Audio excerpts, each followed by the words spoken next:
ড্যামরা যাত্রাবাড়ী অঞ্চলে ৩ কলেজের শিক্ষার্থীদের সংঘর্ষ কিছুটা নিয়ন্ত্রণে। ডক্টর মাহবুবুর রহমান মোল্লা কলেজের সামনে আছেন সহকর্মী জাহিদ হোসেন। বিস্তারিত জানতে সরাসরি যুক্ত হচ্ছি তার সাথে।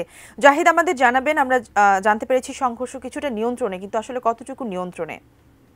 কিলোমিটার পাড়ি দিয়ে মাহবুবুর রহমান মোল্লা কলেজে তারা হামলা চালায় এবং ভাঙচুর করে। এর পাশাপাশি তারা এই কলেজটির ভিতরে প্রবেশ করে। তারা এই কলেজটির সকল সম্পদগুলো রয়েছে, বিশেষ করে কম্পিউটার গুলো তারা ভাঙচুর করেছে, চেয়ার টেবিল গুলো তারা ভাঙচুর করেছে, সেগুলো নিয়ে পাশাপাশি হালে সেগুলো ফেলে দিয়েছেন। এর পাশাপাশি চেয়ার টেবিলও ভাঙচুর করেছেন এবং এখানে এই ভাঙচুর চলা অবস্থায় কিছু শিক্ষার্থী আহতের ঘটনা আমরা দেখতে পেয়েছি। কেউ মাথায় আঘাত পেয়েছেন, কেউ মুখে আঘাত পেয়েছেন, তাদেরকে গুরুতর অবস্থায় অ্যাম্বুলেন্সে করে এখানকার কিন্তু হাসপাতালে ভর্তি করা হয়েছে। এর পাশাপাশি যেহেতু হামলাটি দীর্ঘ সময় ধরেই হচ্ছিল এবং সেই দীর্ঘ সময় ধরে কোনো প্রকারের আইন শৃঙ্খলা রক্ষাকারী বাহিনীর উপস্থিতি কিংবা এই পরিস্থিতি নিয়ন্ত্রণে আনার যে চেষ্টা, সেটিকে আমরা বেশ গাফিলতি দেখতে পেয়েছিলাম এবং যে ঘাটতির কারণেই মূলত ঘটনাটি আরো বেশি দীর্ঘ গড়ায়।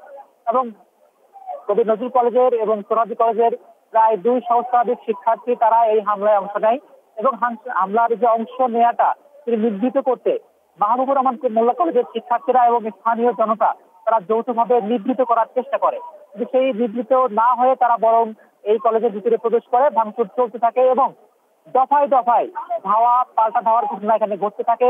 এখানে যারা স্থানীয় মানুষজন ছিলেন তারাও চেষ্টা করছিলেন এটি থামানোর জন্য, তবে এক পর্যায়ে তারাও কিন্তু এই ধাওয়ায় অংশ নিতে বাধ্য হন। আপনি দেখছেন যে কলেজের যে দৃশ্যটি, সেটির প্রত্যেকটি গ্লাস কিন্তু এখানে ভাঙা হয়েছে, এর ভিতরের প্রত্যেকটি আসবাবপত্র ভাঙা হয়েছে। যদিও কলেজকে প্রবেশ দ্বার এই মুহূর্তে সংরক্ষণ করা হয়েছে যাতে করে কেউ প্রবেশ করতে না পারে। আমরা খোঁজ পেয়েছিলাম আহত কয়েকজন শিক্ষার্থী ভিতরে থাকার সন্ধান আমরা চেষ্টা করছিলাম পাওয়ার, কিন্তু এখনো পর্যন্ত পাইনি।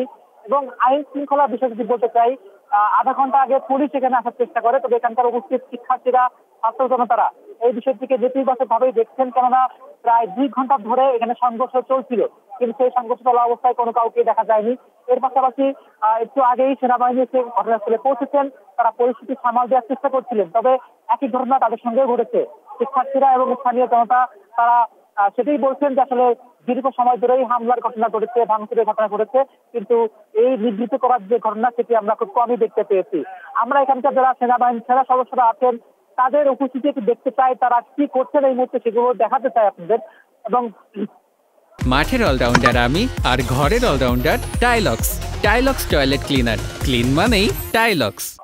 তারা এখনো এখানে যে চাপা উত্তেজনা বিরাজ করেছে, কিন্তু এই নিবৃত্ত করার যে ঘটনা সেটি আমরা খুব কমই দেখতে পেয়েছি। আমরা এখানকার যারা সেনা সদস্যরা আছেন তাদের উপস্থিতি একটু দেখতে চাই, তারা কি করছেন এই মুহূর্তে সেগুলো দেখাতে চাই আপনাদের।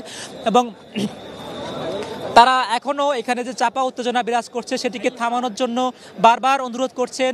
এখানে যারা উৎসুক জনতা আছেন তাদেরকে ঘরে ফেরার জন্য তারা আহ্বান জানাচ্ছেন, কিন্তু পরিস্থিতি এখনও যতটা নিয়ন্ত্রণে আসার সম্ভাবনা দেখা গিয়েছিল সেনাবাহিনী আসার পরে।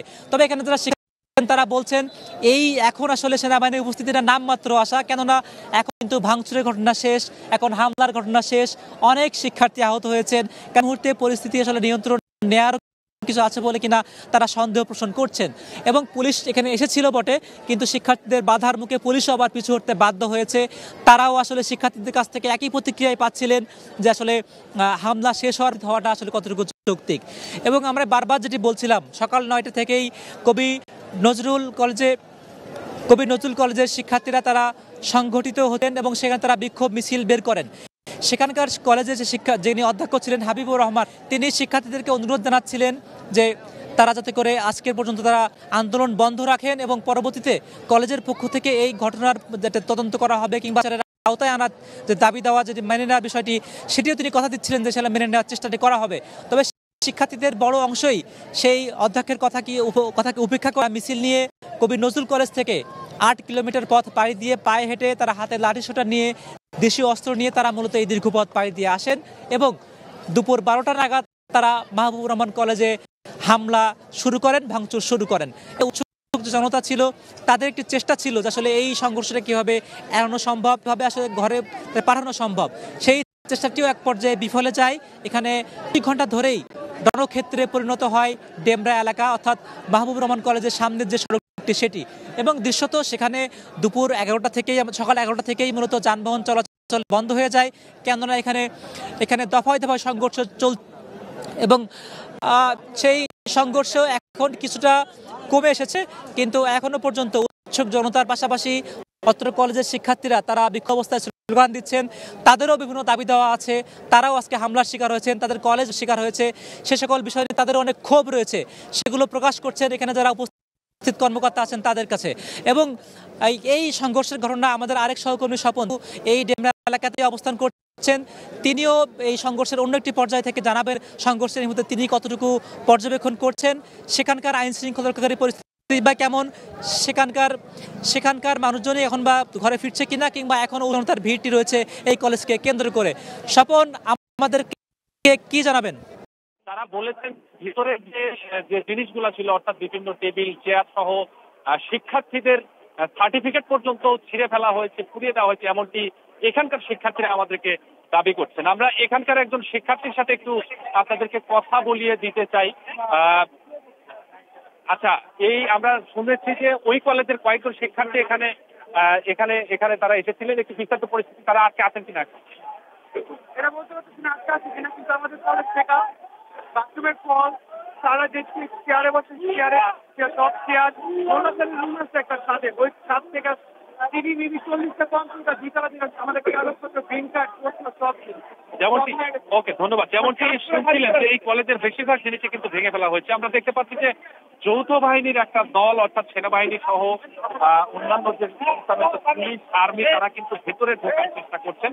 তারা কিছুক্ষণ আগেই এই কলেজের ক্যাম্পাসের ভিতরে ঢোকার একটা চেষ্টা ছিল, কিন্তু শিক্ষার্থীরা তাদেরকে আটকে দিয়েছিল। তবে শিক্ষার্থীদের সাথে সমন্বয় করে এই মুহূর্তে তারা ঢোকার চেষ্টা করছেন।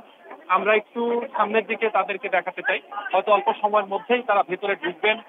ভেতরে ঢুকতে পারলে ভেতরের কি পরিস্থিতি সেগুলো আমরা জানতে পারবো। আপনাদের দেখানোর চেষ্টা করছি যে সেনাবাহিনীর একটি দল, সাথে পুলিশ প্রশাসন রয়েছে র্যাব বাহিনী, অর্থাৎ যৌথ বাহিনীর একটি দল, তারা ভেতরে ঢোকার চেষ্টা করছেন। ভিতরে ঢুকলেই হয়তো আমরা বুঝতে পারবো যে কি অবস্থা এই ভবনটির।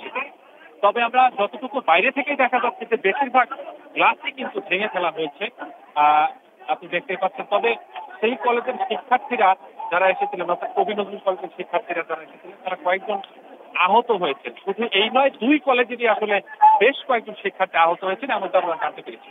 আপনি নিশ্চয়ই দেখতে পাচ্ছেন যে সেনাবাহিনীর যৌথ বাহিনীর একটি দল, তারা এই কলেজটির ক্যাম্পাসের ভেতরে, অর্থাৎ ভবনটির ভেতরে ঢোকার চেষ্টা করা হচ্ছে।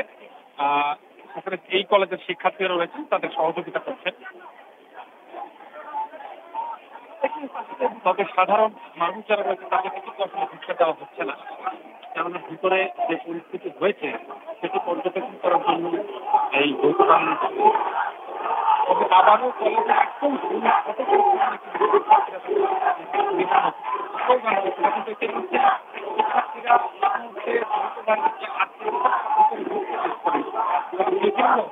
স্লোগানের এই যৌথ বাহিনীকে এখানে আটকে দিয়েছেন।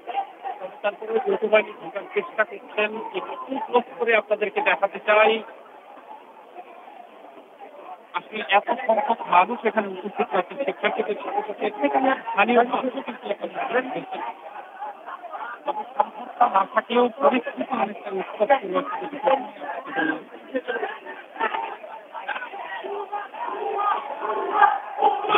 আবারও ব্যস্ত শিক্ষার্থীরা যাতে কিন্তু এবারে আরো ব্যস্ত আগে ভেতরে ঢোকার চেষ্টা হবে না, এবারেও কিন্তু দাবি করছেন যে এই যে পরিস্থিতি তৈরি হয়েছে, পরিস্থিতির